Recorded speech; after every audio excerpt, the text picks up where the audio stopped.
Maksud saya, kotoran itu diciptakan bukan ingin mengotori pakaiannya, tapi ingin menghasilkan kebersihan di balik kotoran itu. Karena itu menyuci itu membersihkan kotoran, bukan membuang bendanya. Kapan ditemukan jujur? Ketika ada dusta. Jadi dusta itu diciptakan bukan ingin menjadikan Anda sebagai pendusta, tapi sebagai katalis supaya jujurnya muncul. Sabar diciptakan dan marah diciptakan untuk supaya yang baiknya muncul. Sebab kalau nggak ada marah, sabarnya nggak akan naik. Yuk kita lihat. Kembali ke Quran surah Asy-Syams ayat 7-10. Dan demi jiwa nafas yang telah aku sempurnakan, kata Allah penciptaannya, maka diilhamkan pada nafas ini ada dua yang seakan berlawanan, yaitu fujur dengan bawaan ini dan takwa sifat baik. Sekarang lihat rumusnya. Saya berikan gramatikal bahasa Arabnya dulu. Huruf tahqiq yang menjamin sesuatu, taukid yang menegaskan satu hukum. Cara menerjemahkannya, qad aflaha, aku jamin, kata Allah. Dan aku tegaskan, orang yang mampu menata zakat, menata nafasnya dengan baik, maka hidupnya akan cenderung sukses dan bahagia. Apapun pekerjaannya. Baik, kalau Anda buka terjemahan, zakat itu diterjemahkan dengan menyucikannya. Ini kuncinya. Jadi kalau kita ingin menata qalbu, menata nafas, maka caranya dengan zakka. Zakka menyuci. Saya tanya ke akhwat ya, teman-teman. Kalau menyuci itu, membuang bajunya atau kotorannya? Oke. Saya tanya ke teman-temannya, ikhwan yang pria. Sekali lagi saya pastikan.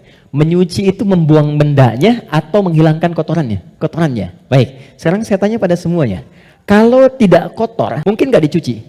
Huh? Halo? Kalau tidak kotor, mungkin gak dicuci? Baik, baik. Sekali lagi, yang ketiga, yang terakhir. Jadi adanya kotor itu untuk menunjukkan yang bersih atau untuk mengotori pakaiannya? Bingung sekalian gak apa-apa. Manfaat kotor itu, kotor, untuk menunjukkan yang bersih atau untuk mengotori pakaiannya? Bukan, yang mengotori itu andanya. Gitu kan? Kotor itu diciptakan untuk mendapatkan bersihnya. Sebab kalau nggak ada kotor, nggak akan ketahuan bersihnya. Kita nggak mungkin nyuci kalau nggak ada kotoran, nggak ada kerjaan. Tapi supaya ketahuan itu bersih, ditampakkan yang kotornya. Kan harus ada pembanding. Dari mana taunya orang itu baik? Kalau ada yang buruknya, bisa dibandingkan. Tahu dari mana dia jujur? Kalau ada bohongnya. Tahu dari mana bersih? Kalau ada kotornya. Maksud saya, kotoran itu diciptakan bukan ingin mengotori pakaiannya, tapi ingin menghasilkan kebersihan di balik kotoran itu. Karena itu menyuci itu membersihkan kotoran, bukan membuang bendanya. Tarik logika itu ke sini. Allah menciptakan sifat fujur bukan ingin menjadikan manusia itu terjebak dalam keburukan. Jadi jangan bertanya begini, kenapa Allah ciptakan sifat dusta? Kan saya nggak akan berdusta kalau begitu. Kenapa Allah ciptakan sifat sombong? Kan saya nggak akan sombong kalau begitu. Bukan, kata Allah, pada asalnya diciptakannya fujur dengan semua sifat ini adalah untuk menjadi katalis dalam bahasa kimia itu, supaya dia bisa menstimulus supaya baiknya keluar. Sebab kalau nggak ada ini nggak akan muncul. Contoh, bisa nggak ada sabar kalau nggak ada marah? Tom pulang ke rumah, ketemu istri, tiba-tiba nyampe rumah, istri bilang, "Pak, sabar ya Pak, sabar," gitu. Padahal nggak ada hujan, nggak ada angin, nggak ada apa-apa. Kira-kira respon antum gimana? Sayang, kamu sehat? Nggak mungkin kan? Ada amarah, pim. Mau marah nih, sabar aja, sabar, nggak usah dibalas. Nah, kapan ada sabar kalau ada pemicunya? Kapan ditemukan jujur? Ketika ada dusta. Jadi dusta itu diciptakan bukan ingin menjadikan Anda sebagai pendusta, tapi sebagai katalis supaya jujurnya muncul. Sabar diciptakan dan marah diciptakan untuk supaya yang baiknya muncul. Sebab kalau nggak ada marah, sabarnya nggak akan naik. Paham nggak sampai di sini? Nah, cara kita mengolah dibalik. Kata Quran, kalau satu waktu terjadi muncul dorongan yang mendorong dari sini, fujur ke nafas. Cara kerjanya begini supaya lebih paham. Gak apa-apa, saya menghapus saja. Bila jam 3 saya dari Bandung, ya Allah. Sudah hari Kamis, saya nerangkan sendiri. Kehormatan bagi saya Presiden Musyawarah. Enggak usah ini aja, supaya nggak ada beban. Gak apa-apa, ini aja. Baik, kasih banyak, jazakallah khair. Semoga dapat tambahan rahmat. Cukup. Ya, dipegang aja nanti kalau ada keperluan lagi. Gini teman-teman, saya mulai dari sini dulu. Ini agak mahal, tapi butuh fokus. Nafas itu inti jiwa nih di sini. Kelihatan ya? Intinya di sini. Di dalam inti ini ada lagi turunan. Tadi saya kebawahkan dulu. Ini takwa, semua sifat baik. Yang ini fujur, ini lawannya. Nafas itu adanya di dalam kolbu gini. Yang sering terjemahkan dengan hati. Adanya di sini, kolbu. Kolbu adanya di sodrun. Nih. Ini masih ingat teman-teman kalau sholat kan Allahu Akbar tangannya di sini kan? Ini posisi tangan ini sodrun. Di dalam sodrun ada kolbu. Ini ada sodrun. Semua apa yang kita lakukan sumbernya dari sini. Misal kita mau bicara nih, kalau yang keluar baik itu ini yang perintahkan dari sini. Ke sini, ke kolbu, keluar, ditembuskan langsung ke akal, kita keluarkan sepersekian detik. Kalau yang keluar yang buruk sumbernya dari sini. Jelas? Nah, saya ingin katakan dulu sebentar. Setan sudah meminta kepada Allah sejak Adam diturunkan supaya diberi kewenangan untuk menggoda yang ini. Itu nanti ada di surah An-Nisa di ayat yang ke-118. Dari ayat 116 sampai 118. Ketika dia dilaknat oleh Allah, dia berkata, "Ya Allah, izinkan aku menggoda satu bagian dari manusia." Maksudnya yang ini. Di sini sumber keburukan nih. Dalam bahasa Arab, buruk itu disebut dengan su namanya. Su, gini, pelan-pelan. Nah, setan menggoda, memprovokasi dengan halus. Memprovokasi dengan halus itu bahasa Arabnya waswas. Waswasa yuwaswisu. Halus sekali. Dia masuk lewat sini. Sodrun. Jamaknya sudur. Jamak dari sodrun sudur. Karena manusianya banyak. Di Quran surah ke-114. Alih-alih bicara yang baik, dia katakan keluarkan yang kasar. Tak sadar keluar. Begitu keluar bentuknya dalam bentuk perbuatan, maka keluar namanya su. Kata-kata yang kotor. Kata-kata su. Karena ini melewati nafas. Nih. Kan dari nafas nih, tidak dilihat fujurnya, yang dilihat nafasnya. Oh, ternyata nafasnya itu memerintahkan kepada su. Nafas ketemu su, disebutlah nafsu. Oh, asalnya nafsu. Asal kalimat nafsu. Dari mana ini ditemukan? Quran surah ke-12 ayat 53. Paling kiri sebelah atas di mushaf. Quran surah 12 Yusuf ayat 53. Nafas ketemu su, jadilah nafsu. Jelas? Nah, asalnya nafas ini netral. Di dalamnya ada takwa, ada fujur. Yang ini, yang kelihatan jelek, sebetulnya asalnya katalis untuk yang ini. Bukan ingin menjadikan kita berbuat buruk, tapi lebih menjadikan yang fujur ini mendorong supaya yang sifat baik itu muncul ke permukaan. Pertanyaannya caranya bagaimana? Kata Quran, cara paling gampang memahaminya adalah ketika muncul dorongan yang kurang bagus, cari cepat lawannya yang baik, yang ini. Karena ini diciptakan untuk memunculkan yang takwa. Jadi ketika Anda menemukan ada yang dusta, bukan mengajak Anda berdusta, tapi supaya Anda memunculkan kejujuran dalam diri Anda. Ketika ada seseorang misalnya datang dengan kesombongan, maka itu adalah pelajaran bagi kita supaya jangan ikut sombong.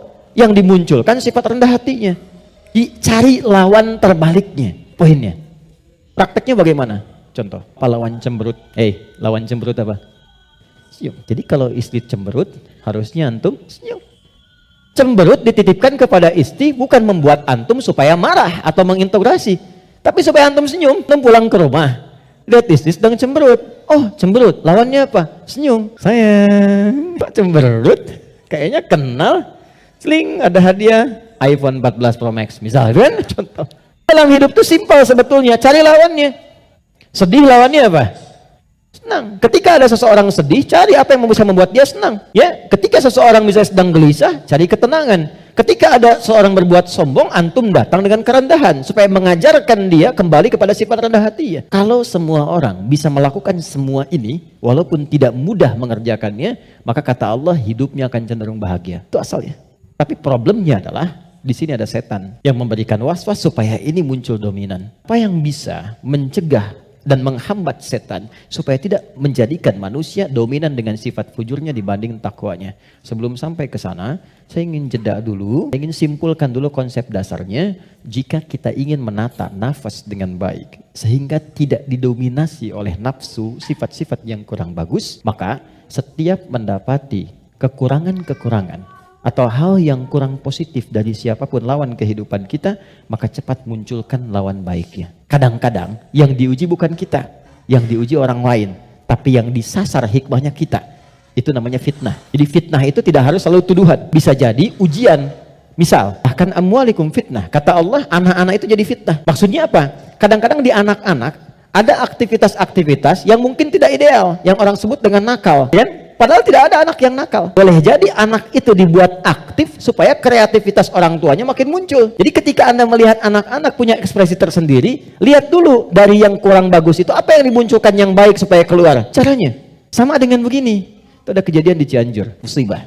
Bagi warga Cianjur yang terkena, itu bala namanya. Ujian langsung yang dialami. Bagi kita itu fitnah. Ujian yang diberikan ke sana, tapi hikmahnya menyentuh diri kita. Ada nggak yang terpanggil untuk datang? Betul nggak orang beriman saling merasakan? Betul nggak titipan harta itu benar-benar untuk berbagi dan sebagainya? Maka diberikan ujiannya di sana. Mungkin yang wafat di sana masuk kategori syahid akhirat. Karena di antara syahid itu kan tertimpa bebangunan, meninggal dia syahid. Kita wafat bagaimana? Maka disentuh untuk datang. Kami ke sana bangun posko, lihat teman-teman, maaf ya, ini pelajaran besar ya.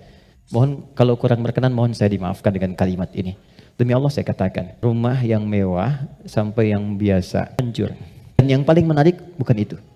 Yang paling menarik hati kita untuk merenungkan. Bahkan rumah yang masih bertahan pun dan masuk kategori mewah, tidak ada yang berani penghuninya untuk datang ke tempat itu. Dia lebih memilih mengungsi atau tinggal di tenda-tenda yang bahkan jauh dari kata layak. Pertanyaan saya, jadi yang selama ini dikumpulkan kerja keras siang dan malam, jadilah sesuatu yang mewah itu, kendaraan yang hebat itu, lalu untuk apa kalau tidak digunakan dan dinikmati ketika Allah memudah membalik itu dalam sepersekian detik? Saya ingin katakan pada teman-teman, jangan sampai terjadi dalam satu masa, dalam satu waktu, sudah kerja, lelah, capek dan sebagainya, tapi karena hubungan yang jauh dari Allah, atau karena sebab tertentu, justru berbalik nikmat itu menjadi sesuatu yang bahkan tidak bisa dinikmati secara langsung. Pesan pertama, tapi jangan disimpulkan bahwa di sana ada maksiat dan sebagainya, tidak ke situ arahnya. Boleh jadi mereka ditetapkan oleh Allah untuk mendapatkan kemuliaan karena datang keluarga-keluarga besar membawa sesuatu yang bahkan belum pernah mereka lihat sebelumnya. Yang gak pernah makan, menemukan makanan-makanan yang mungkin menurut kita enak dan layak. Yang merasakan perhatian, merasakan bantuan-bantuan, kenal saudaranya. Yang gak ada masjid, dibangunkan masjid lagi. Yang wafatnya syahid, kita siapa? Dan bagaimana cara kita kembali kepada Allah Subhanahu wa Ta'ala? Itu fitnah. Ujiannya di sana, yang merespon kita di sini. Terkadang adanya pada tetangga kita. Tetangga yang sakit, dibuat sakit bukan karena ingin menjadikan dia sakit. Boleh jadi Allah ingin menguji Anda sebagai tetangganya, sikapnya bagaimana. Itu cara melihatnya. Tetangga Anda ada kekurangan, mudah bagi Allah menjadikan dia kaya. Tapi Allah titipkan kepada Anda tetangganya supaya Anda merespon harta yang Allah titipkan untuk berbagi. Contoh lain, Anda sudah ke masjid, Anda punya tetangga belum mau ke masjid. Dijadikan ia menjadi tetangga Anda bukan untuk Anda caci atau Anda katakan tuh saya punya tetangga gak pernah ke masjid. Bukan. Boleh jadi Anda ditempatkan di situ sehingga mendapat bagian dari dakwah untuk mendoakan dia supaya ke masjid. Orang bertanya, saya tanya begini, satu jamaah, apa hukumnya ada tetangga masjid tinggal di samping masjid, 5 meter jaraknya dari masjid, bahkan toa masjid menghadap ke rumahnya begini. Tapi dia belum mau ke masjid. Oh, jawabannya beragam. Dosa Ustadz, haram Ustadz. Ada yang bilang bakar rumahnya. Hukumnya ajak dia ke masjid. Hukumnya ajak dia ke masjid. Ini sederhana. Tipis bahasannya, tapi kalau kita praktekkan dalam kehidupan di rumah tangga, suami dengan istri, dengan anak, anak dengan ayah, dengan ibu, ini dibawa, kita datang ke ibu sedang cemberut, buat beliau tersenyum. Lihat pasangan sedang gelisah, buat dia lebih tenang. Lihat anak sedang menangis, buat dia tertawa. Nabi SAW kedatangan seseorang menyampaikan, ya Rasulullah, si fulan berjuang fi sabilillah, ikut ke medan perang, tapi ibunya menangis.